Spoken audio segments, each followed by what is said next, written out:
Hi, I'm Lily from Sharp Shots, and this is Hattie, and today we're going to be photographing nature. So we've come outside, we've found some leaves, and we're going to give you two creative ways to capture them. First things first, Hattie is going to capture them on the tree, and Hattie, I want you to think about putting them on the right side of your picture, so you've got some blurry background. And Hattie is also using the flower setting on her camera to ensure that she can use her aperture creatively. So, have a go, Hattie. So what I'm going to do is take a picture of this leaf using my zoom and putting the red dot on the leaf. Yes, so Hattie's going to make sure she's got her focusing dot nice and sharp, and she's going to be elbow to finger away from the leaf to ensure that she's got a lot of focus. So use that zoom to get closer if you need to, Hattie. How's it look? Good. Excellent.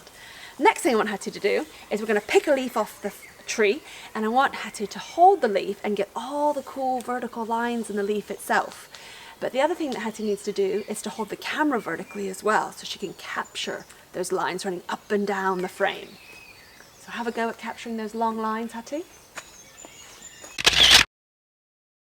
Good. Great? Excellent. Yeah. So here are two great ways to photograph nature. We look forward to seeing your nature photographs. Email them to us, competition@sharpshotsphoto club by Friday at 6 p.m. See ya! Bye!